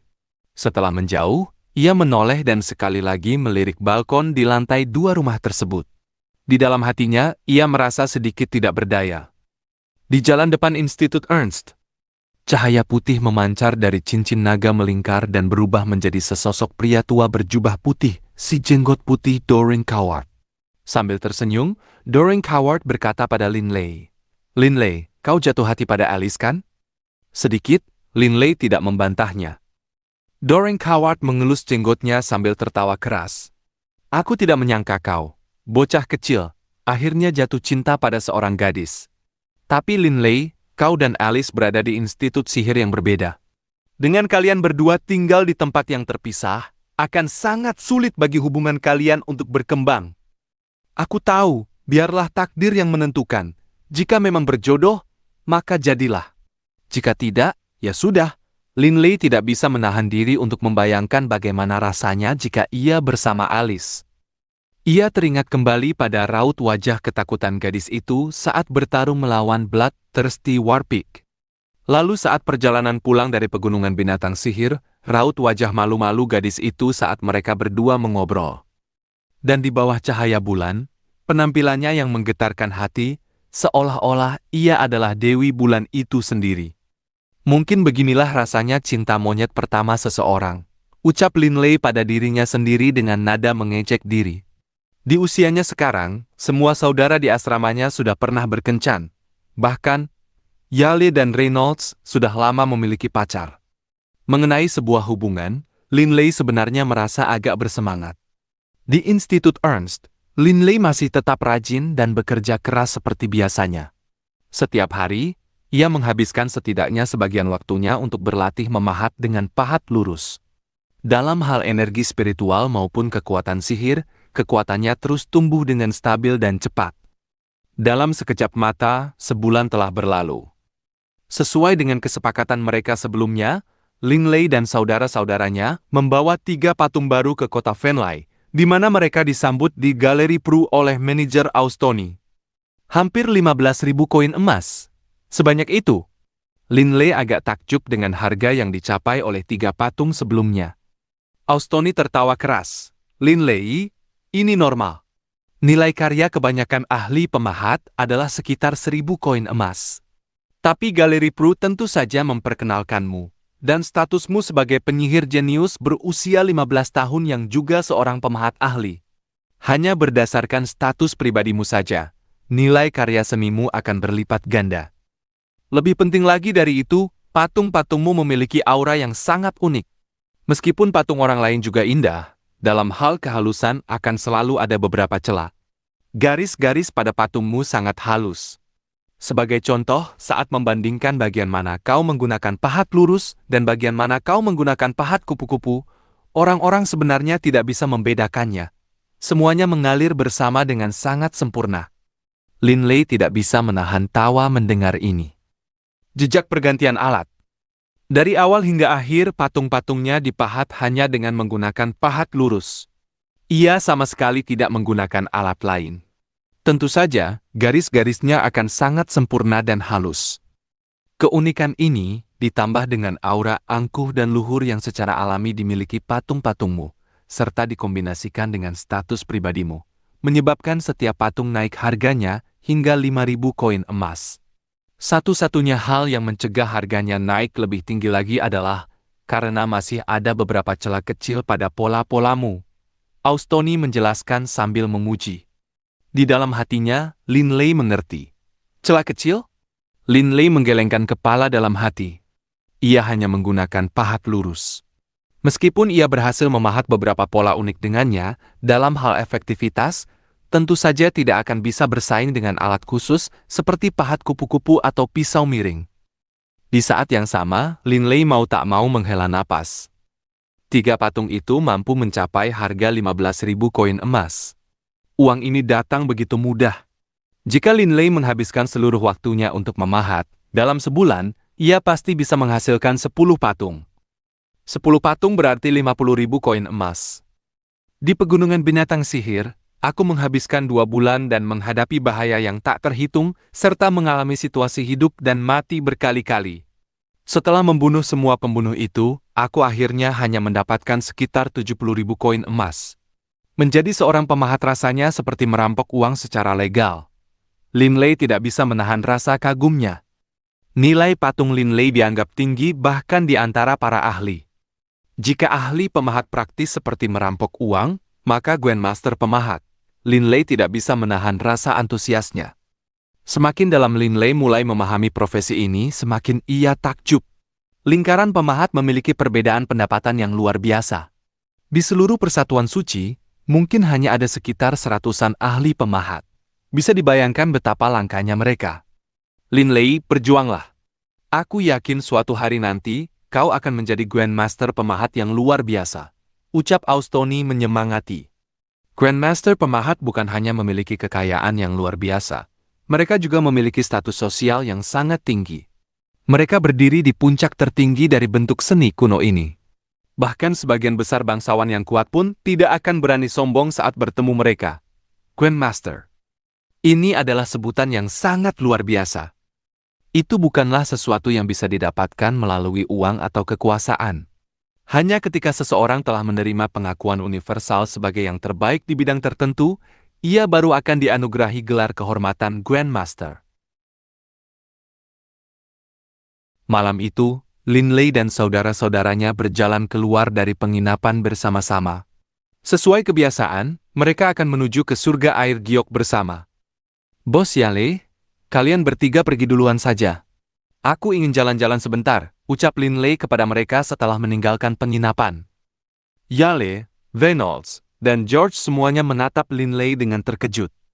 Aku benar-benar kurang suka dengan suasana di surga air giok. Kalian duluan saja. Dalam 2 atau 3 jam lagi, aku akan menyusul kalian. Lin Lei menjelaskan, lalu Bebe yang berdiri di atas bahu Lin Lei mengeluarkan 2 suara cicitan. Secara mental, Bebe berkata, "Bos, kau mau ke tempat Alice ya?" Karena selalu berada di sisi Lin Lei, tentu saja Bebe tahu segalanya. Meski tubuh Bebe tidak tampak bertambah besar, kecerdasannya saat ini sudah setara dengan pemuda manusia manapun. Kau ini, Lin Lei melirik Bebe dengan gusar. Baiklah, saudara ketiga, pergilah jalan-jalan. Tapi jangan terlalu lama ya, ucap Yale sambil tertawa. Lin Lei berpamitan pada ketiga saudaranya, lalu mulai berjalan ke arah jalan kering. Jalan kering tidak terlalu ramai lalu lintasnya, sehingga terasa agak sunyi. Di kedua sisi jalan terdapat berbagai restoran dan penginapan, dengan sebagian besar pelanggan di dalamnya adalah penduduk setempat. Saat mendekati kediaman Alice, Lin Lei mendongak menatap balkon di lantai 2. Balkon itu masih kosong. Lin Lei menertawakan dirinya sendiri. Sejujurnya, ia hanya memiliki secercah harapan bahwa gadis itu mungkin ada di sana. Lin Lei segera berbalik dan masuk ke sebuah bar terdekat, memilih tempat duduk di dekat jendela. Melalui jendela itu, Lin Lei bisa melihat balkon Alice. 1 botol anggur giok dan 2 cangkir, ucap Lin Lei dengan santai. Baik tuan. Meskipun pelayan itu agak penasaran mengapa Lin Lei meminta 2 cangkir, ia tidak bertanya. Bebe, minumnya pelan-pelan saja. Lin Lei menuangkan secangkir untuk Bebe dan meletakkannya di samping. Bebe segera melompat ke atas meja dan, meniru Lin Lei, mulai menyesap anggur tersebut. Sambil memegang cangkir anggurnya dan menatap ke arah balkon, Lin Lei menyesap minumannya perlahan. Begitulah mereka berdua, seorang pria dan seekor binatang sihir, minum dengan tenang, menghabiskan 3 botol dalam waktu 2 jam. Baru setelah itu Lin Lei membayar tagihannya, dan mereka berdua meninggalkan bar. Bos, apakah kau benar-benar kecewa? Di bahu Linley, Bebe mengirim pesan secara mental. Linley mengulurkan tangan untuk membelai kepala kecil Bebe. Sambil tertawa, ia memarahi, "Kau bocah kecil." Dan kemudian Linley mulai berjalan menuju jalan-jalan utama kota Venlay ke arah surga air giok, sambil menikmati pemandangan malam. Hari kedua, 30 September, Linley dan ketiga saudaranya meninggalkan kota dan kembali ke Institut Ernst. Malam itu, Alice, Callan, dan yang lainnya kembali ke kota Venlay. Alasan dari kebetulan ini adalah karena Institut Ernst dan Institut Wellen memiliki hari libur yang berbeda bagi para siswanya. Hari libur bagi siswa Institut Ernst jatuh pada tanggal 29 dan 30 setiap bulan, sedangkan bagi siswa Institut Wellen jatuh pada tanggal 1 dan 2 setiap bulan. Karena itu, Alice baru sampai di rumah pada tanggal ke-30. Sayangnya. Meskipun Alice berdiri di balkon, menatap jalanan yang ramai, sesekali merasa bersemangat, ketika seseorang yang terlihat mirip Linley lewat, pada akhirnya ia selalu kecewa. Sore hari tanggal 2 Oktober, ia tidak punya pilihan selain kembali ke sekolah. 29 Oktober, Linley sekali lagi pergi ke kota untuk mengantarkan 3 patung batu. Di malam hari, Linley sekali lagi pergi ke bar di jalan kering itu. Ia kembali memilih tempat duduk jendela yang sama, memesan anggur giok yang sama, dan mulai minum bersama Bebe. "Bos, sepertinya kau akan kecewa lagi." Bebe menatap Linley. Mata hitam kecilnya yang bulat berputar saat ia bicara secara mental. "Bukan masalah besar. Kurasa memang belum takdirnya." Sambil mendongakkan kepala, Linley menghabiskan cangkir anggur itu. Saat ini, ia dan Bebe telah menghabiskan 2 botol anggur giok. Namun di balkon itu, Linley tetap tidak bisa melihat sosok yang ia tunggu. Saat itu, pelayan datang menghampiri. "1 botol lagi." Di tengah kalimatnya, Linley terhenti, dan matanya berbinar. Tatapannya terfokus pada balkon kecil di lantai 2 rumah Alice. Sosok wanita berpakaian putih tiba-tiba muncul. Minta tagihannya. Linley segera berdiri. Pelayan itu yang sudah bersiap untuk mengambil botol anggur lainnya, sempat bingung sejenak. Namun ia segera tersadar. Setelah membayar tagihan, Linley berjalan keluar, dengan Bebe melompat dari meja ke bahunya. Saat itu, waktu hampir menunjukkan pukul 8 malam. Jalan kering mulai gelap. Karena bukan jalan utama, hanya ada sedikit orang di sana pada malam hari. Itu Alice. Linley merasa sangat yakin. "Wah, bos. Akhirnya kau akan bertemu si cantik itu lagi. Hehehe, apa kau senang? Apa kau bersemangat? Apa kau sudah tidak sabar?" Di bahu Linley, Bebe terus bicara dengan gembira. Linley bahkan tidak memedulikan Bebe. Dengan sangat lincah, ia melompati pagar tembok rumah Alice, dan dengan satu dorongan tangannya, ia berubah menjadi bayangan hitam, mendarat tepat di balkon. Alice telah memperhatikan Linley yang berjalan ke arahnya melewati tembok itu sepanjang waktu. "Kakak Linley." Alice segera mengenalinya. Detak jantungnya langsung bertambah cepat, dan karena gugup, wajahnya juga memerah. Namun di dalam hatinya, ia dipenuhi kegembiraan. Terakhir kali, ia tidak berhasil bertemu Linley. Sekembalinya ke Institut Wellen, ia bertanya ke sana kemari dan mendapati bahwa hari libur Institut Ernst jatuh pada tanggal 29 dan ke-30. Karena itu, Alice bolos kelas dan pulang ke rumah 2 hari lebih awal. "Kakak Linley, kebetulan sekali," ucap Alice sambil tersenyum. Linley sempat terpana sejenak.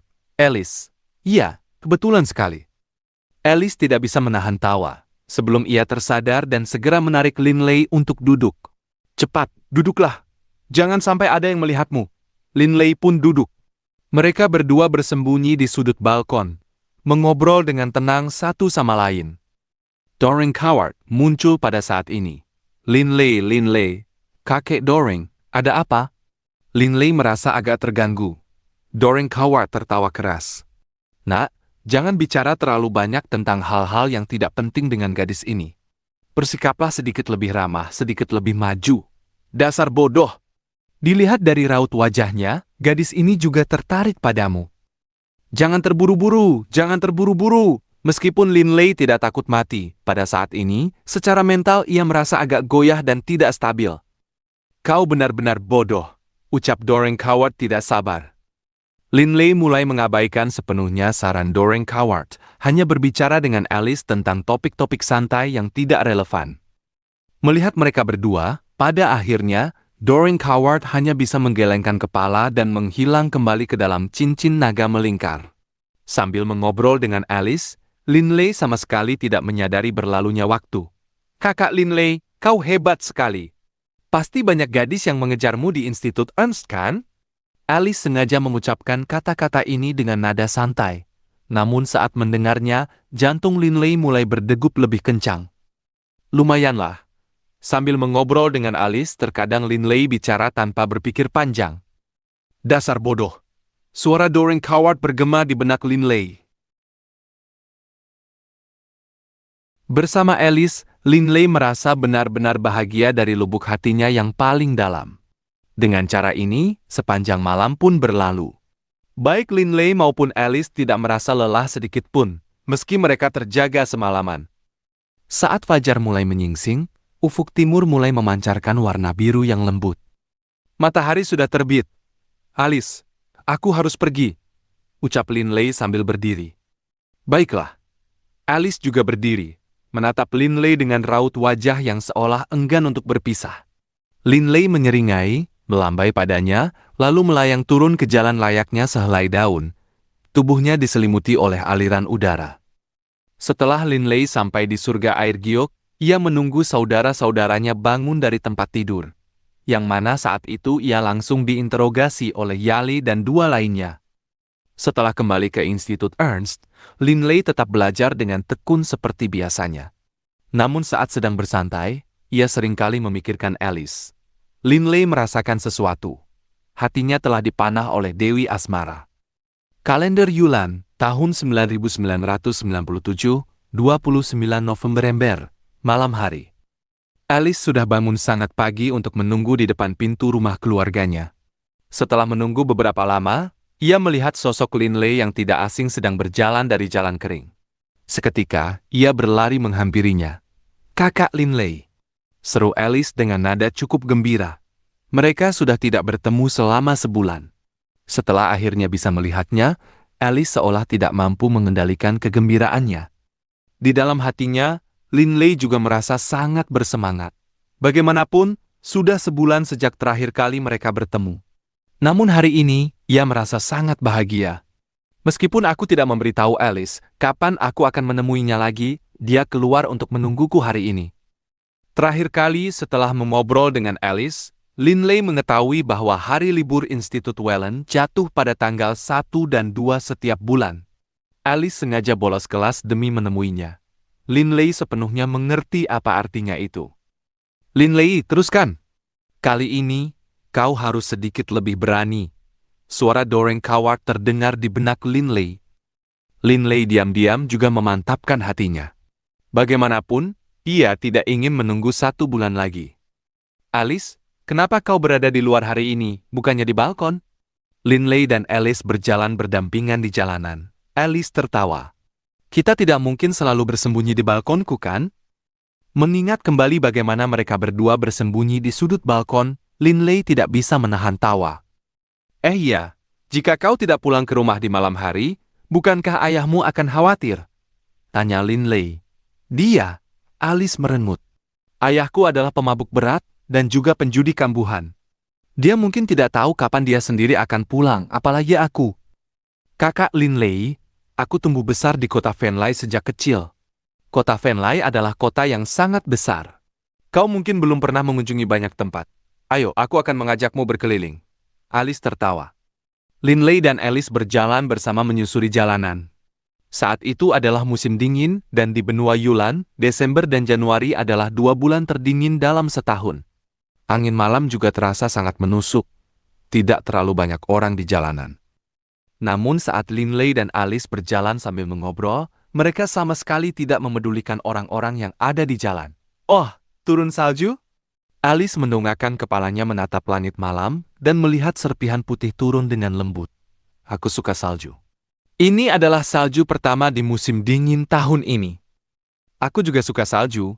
Linley mengangkat kepalanya, membiarkan salju terkumpul lalu mencair di wajahnya. Bisa berjalan-jalan dengan gadis yang disukainya di malam bersalju terasa sangat romantis. Mereka berdua melanjutkan langkah pelan mereka di jalanan kota Venlai. "Kakak Linley, apa kau punya pacar?" Alice tiba-tiba bertanya, sebelum berkata dengan suara lembut, "Kakak Linley, kau sangat hebat, kau pasti sudah punya satu." "Aku tidak punya, benar-benar tidak punya," ucap Linley dengan cepat. Mendengar kata-katanya, Alice terdiam. "Alice, apa kau punya pacar?" Linley bimbang sejenak, namun akhirnya memberanikan diri mengajukan pertanyaan itu. Wajah Alice seketika memerah. Bahkan lehernya pun ikut memerah. Namun di kegelapan malam, Linley tidak mungkin bisa melihatnya. "Mana mungkin aku punya pacar? Siapa yang mau menjadikanku pacar mereka? Oh." Linley menarik napas dalam-dalam, lalu tiba-tiba berkata, "Kalau begitu bagaimana kalau kau jadi pacarku?" Alice menatap Linley dengan terkejut. Linley baru saja mengobrol normal dengannya tadi. Tiba-tiba saja, ia mengajukan pertanyaan ini, membuatnya benar-benar tidak siap. Di persatuan suci, sangat normal bagi anak muda untuk memiliki pacar. Banyak teman sekelas perempuan Alice sudah memiliki pacar, dan ia juga pernah berpikir untuk memilikinya. Namun ia tidak menyangka bahwa Linley akan memintanya dengan cara yang begitu langsung. "Kau ingin aku jadi pacarmu?" tanya Alice. Saat ini, Linley merasa jantungnya berdegup sangat kencang hingga seolah akan melompat keluar dari dadanya. Bahkan saat menghadapi pertarungan hidup dan mati di pegunungan binatang sihir, ia tidak pernah segelisah ini. "Iya, apa kau mau?" Wajah Alice sudah benar-benar merah sekarang. Ia menatap Linley. "Kakak Linley, sejujurnya, mungkin aku bukan orang yang sebaik yang kau pikirkan. Aku percaya pada penilaianku. Alice, aku sudah bertanya padamu. Apa kau mau?" Linley rasanya hampir gila. Ia ingin segera tahu jawaban Alice. Bahkan suara Linley pun sampai gemetar. Alice terdiam sejenak, lalu ia mengangguk pelan. "Iya." Karena bersemangat, Linley tidak bisa menahan diri untuk memeluk Alice dengan erat. Dengan malu-malu, Alice membenamkan wajahnya di dada Linley. Tepat saat itu, Linley menyadari ada toko bunga di sebelah mereka. Beberapa saat kemudian, "Alice, ini untukmu." Alice mengangkat kepalanya untuk menanggapi, dan saat ia melakukannya, ia melihat sekuntum mawar yang sangat indah di depannya. Dengan wajah memerah, Alice menerima mawar itu. Menatap Alice, Linley berpikir bahwa mawar merah itu melengkapi wajahnya yang merona merah muda dengan sempurna. Ia adalah pemandangan yang tak terlukiskan indahnya. Gambaran ini tertanam di benak Linley selamanya. Sambil menggandeng tangan Alice, mereka berdua melanjutkan perjalanan. Kepingan salju terus berterbangan. Kedua remaja itu berjalan perlahan menyusuri jalanan malam kota Venlai. Mawar di tangan Alice begitu indah, begitu cerah. Di salah satu kamar mewah di surga air giok, ada 7 orang. Yale, George, Reynolds, dan 4 wanita cantik. "Aku tidak tahu apa yang merasuki saudara ketiga. Terakhir kali dia juga menghilang semalaman. Kali ini, dia bahkan belum kembali sampai sekarang." Yale menggelengkan kepalanya dengan pasrah. "Hei, orang itu terlihat seperti saudara ketiga." Reynolds, yang duduk di samping jendela, tiba-tiba berteriak terkejut. Dan dia sedang bergandengan tangan dengan seorang gadis. "Sial, saudara ketiga berhasil menemukan seorang gadis cantik di belakang kita." "Us?" Yale dan George juga berlari ke jendela, menatap ke arah Linley. Pada saat ini, Linley, yang sedang terbuai dalam indahnya cinta masa muda, bahkan tidak menyadari bahwa mereka telah sampai di depan surga air giok. Linley dan Alice berjalan melewati surga air giok, terus menuju ke jalan Fragrant Pavilion. "Wah, sejak kapan saudara ketiga jadi sehebat itu?" Mata Yale berbinar-binar. George dan Reynolds juga sama-sama bersemangat. Reynolds segera menyarankan, "Hehehe, saat saudara ketiga kembali, kita harus memberinya interogasi yang pantas." Keesokan paginya, Linley dengan gembira kembali ke kamar mewah di surga air giok. Sesuai kebiasaan mereka, Reynolds dan Yale seharusnya masing-masing sudah beristirahat di kamar pribadi mereka bersama teman kencan mereka. Tapi, begitu membuka pintu, Linley menatap ke dalam dengan terkejut. "Bos Yale, kenapa kalian semua ada di sini?" Kau bertanya kenapa kami semua di sini? Reynolds mulai terkekeh. Raut wajah licik juga terlihat di wajah George dan Yale. Dan mereka mulai merayap mendekati Linley. Bicara. Reynolds menatapnya tajam. Siapa wanita cantik yang bersamamu tadi malam? Cepat katakan. Yale dan George juga mendesak. Apa? Kalian semua? Linley benar-benar tercengang. Linley akhirnya resmi berpacaran dengan Alice. Tapi mampukah ia meloloskan diri dari sidang ketiga saudaranya yang haus akan cerita? Dan bagaimana kelanjutan hubungan rahasia ini di tengah padatnya jadwal latihan Linley?